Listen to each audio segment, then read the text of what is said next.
Busschots.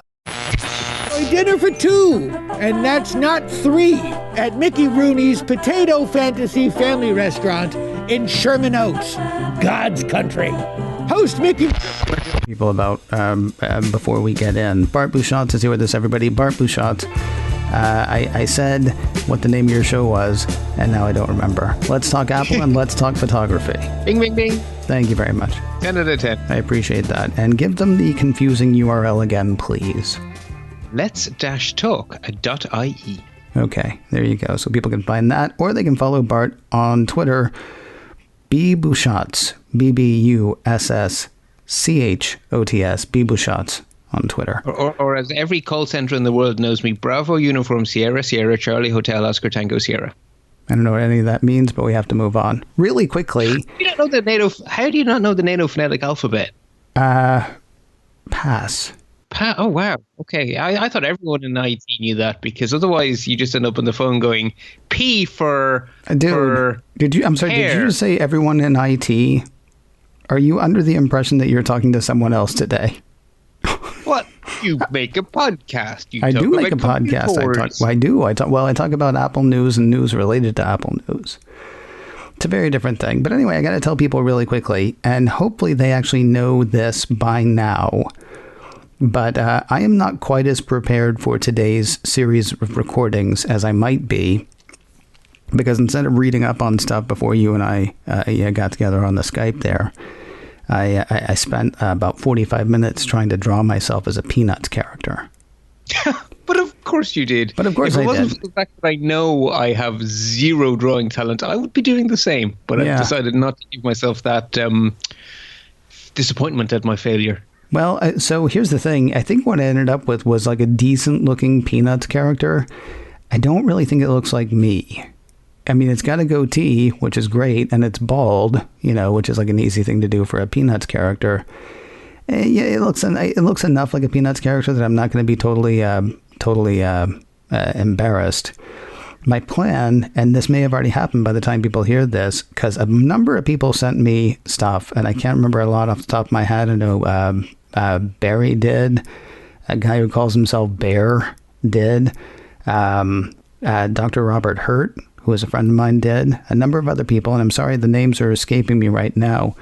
But they all sent me these individual drawings, and so what I did was I took them all and I put them in sort of a Peanuts background. And I plan to post it someplace, and then I may get in touch with those people to see if they want to print out or something like that. But anyway, the only thing that's held me up from posting the whole thing is I haven't gotten around to doing my thing. And then I was like, right, I got 45 minutes that I should be doing something else, but let me really quickly. And of course, it wasn't that quick. I want to see the outtakes, by the way, because the ones that they were drawing on that 10-minute video were perfect. Now, I'm sure the woman who was teaching them can do that perfectly, and I'm fairly certain that the guy who was doing it along, there may have been some edits, there may have been some stuff. I'd like to see that, because, of course, they crank everything out in 10 minutes. And as I mentioned, it took me at least 45 to get something that I'm like, well, that's not the worst thing ever. So, anyway, that is not what we're talking about today. Yesterday, it was news to Bart Busschots, and we said we weren't going to talk about the pandemic because, it would be fun doing that today. Although we will do it with an Apple slant, with an Apple angle, with an Apple focus. A twist of Apple. Yeah, sure. Why not? Maybe a slice. So on last week's earnings call, I believe what I said on the Mac OS Ken was the Lord bless and keep Katy Huberty for answering the question that most people are too squeamish to ask.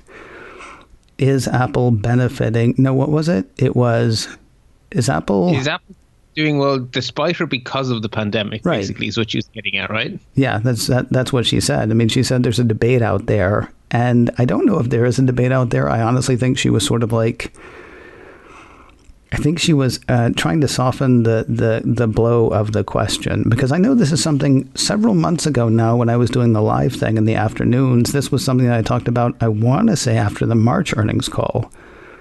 Was everyone saying, wow, congratulations, you've been able to do this despite everything that was going on? And I very gingerly said, despite or because of? Because work from home, and it's horrible to say, and it's terrible. We don't like to talk about good things happening when there's so many other bad things. There's no way we're talking about as much Mac growth today in a we never had a pandemic world. I mean, the Mac might still be doing well. The Mac would still be a huge part of what Apple does. They'd still be making the move to M1. There would be lots of reasons that we would be talking about the Mac as a story. There is zero chance that we are talking about record quarter after record quarter for Mac sales. Exactly. And it's not for nothing that there's a world shortage of chips. It's not because we're making less of everything. Right. Absolutely. So, I mean, you got me thinking, right? So I suggested this as a topic precisely because, A, you made me chuckle while listening to Mac OS Ken, and B, I was like, that's actually a genuinely good question. How do I actually feel about this? Because I'm pretty darn sure it's because of, right? Right. And then the question is that a bad thing? And I done a bit of thinking about it, right? So in my mind, if Apple caused the pandemic, then it would be a bad thing, right? That would be pure evil. Right. If Apple had the power to prolong the pandemic, then it would be a horrible conflict of interest and pure evil. Mm-hmm.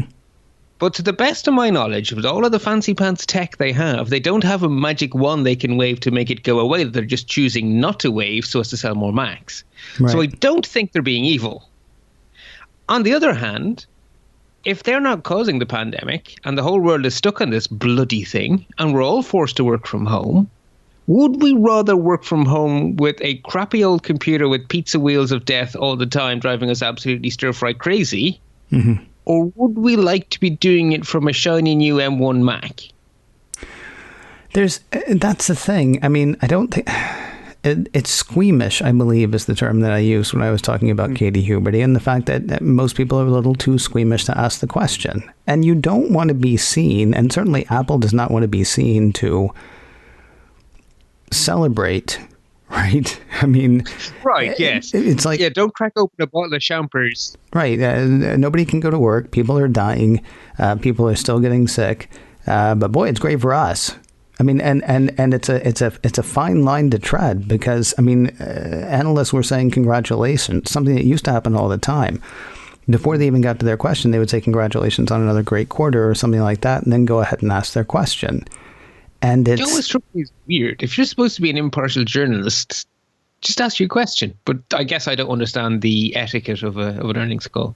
Well, they're not journalists at all, are they? I mean, they follow Apple for their respective companies and then tell people about them, advise them on that. They're the analysts. Right. The people on the call are the analysts, not the journalists. Yeah, right. Okay, sorry. No, that's quite take it all back. Okay. Well, it's fine. I mean, either way, I think you can say congratulations, can't you? Or maybe not. I don't know. Well, you can, but it just seems odd to me. Like, if you're supposed to be impartial, but isn't an analyst kind of supposed to be impartial too? Because their job is to represent their clients, who are people who want to know honestly, do I invest or not? Oh, see, that's a whole other thing. I went on a rant on Twitter a few months ago about Rod Hall, who is an analyst who follows Apple for Goldman Sachs, I believe. He's not Tony Sacconaghi wrong, but he's practically Tony Sacconaghi wrong. And Tony Sacconaghi, I mean, Tony has his, Rod Hall, and Rod Hall has his Tony Sacconaghi, and it's fine. I do believe that they honestly think about Apple, but I think they are as much about whatever story for their firm as they are anything else. Rod Hall is not saying, take all your money out of the market and put it in your mattress, right? For every Apple that he's got something else that he's excited about. And that's going to be fine for Goldman Sachs. As long as people are listening to him and investing their money with Goldman Sachs is fine with him being wrong about Apple. As long as he's not embarrassingly wrong like Jun Chang was for whichever firm that he used to be with. I can't remember. Let me ask you another question really quickly. So, listener to the show, Amy, wrote to me the other day, and I meant to copy down this email so that I could read it to you verbatim. And unfortunately, I don't have it in front of me. But the question was asked, okay, so it sounds like you're saying that the iPhone 12 Pro and iPhone 12 Pro Max is really where people are gravitating to. Do you actually need a budget phone like the iPhone SE? And Tim Cook said, look, we're growing in Vietnam and Cambodia, and he listed like 10, 12 countries and then said after the end of it, and the list could go on. So I'm telling you that I like the range that we have right now. I want people to be able to get in, at the iPhone SE if they just want to have an iPhone. And I want people to be able to buy the best iPhone they can possibly get, which would be the iPhone 12 Pro Max. I'm happy with this range. And Amy wrote in and said, iPhone SE is still really expensive for a lot of people. It is new, but when it comes down... Okay, so first off, it's often here in Ireland, it's often the phone that will be in the... you get it from a package for a carrier for free. Right. Like, you won't get an iPhone 12 anything for free, right? You'll be locked into a 24-month contract and you'll pay a few €100 for your iPhone 12. Right. But a lot of Irish carriers will throw in the SE for now, as long as you lock yourself into a 24-month contract. So that is definitely way, way cheaper. And then the other thing is, by the time it becomes a second-hand iPhone SE, it is very cheap. Okay, here's the problem. You didn't actually let me get to the question. I'm sorry. That she posed. No, it's okay. Her problem is, where is the dividing line? Where is the, well, you're so poor that privacy isn't worth it for you? Yeah. See, her thinking is that Apple should make the barest of bare bones phones with just sort of the basic functionality, but that has all the privacy and all the security stuff built in. Because just because you can only afford to spend $150 on a phone doesn't mean you can't afford privacy. I'll argue they do, but in a roundabout way. So if I buy an Android phone, after 3 years, it is going in the bin. Right. Because physically, it's probably in bits, but even if it isn't physically in bits, it's lost all support and is now an insecure piece of poop. iPhones can and do get handed down for years, yes, and Apple continue to give them security updates for a very long time. So you can be safe, secure, and private on an extremely affordable iPhone. Apple, in fact, their refurb store is a fantastic place to get a good deal. So the fact that they make their phones, A, physically last, and B, continue to secure them means that you can absolutely get in at any level you like. They just won't sell you one brand new in shrink wrap for a bargain price. Well, you see, I think that's the problem. You're talking about business, which makes sense to me because I'm talking business too, and I think Amy is talking altruism, which there's also a business case to be made for that. If you can be seen to be the company that says, you know what, we're going to sacrifice profit margin on this one phone.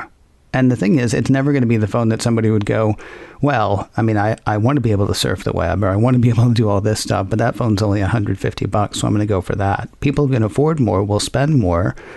She's thinking people who can't afford more ought to have a way into that privacy and security. I argue they do. It's just not in the form of a brand new phone. But I don't know. Can you be a brand that embraces quality build, quality software, basically affordable luxury, and make a bargain basement phone that, yes, has the software, but no, can't possibly have the build quality because you can't buy aluminum and glass? Bloody hell, I'm Irish. Aluminium. Alla bloody minium. I'm saying aluminum. Start talking about trunks and stuff next instead of boots. I listen to too many American podcasts, quite clearly.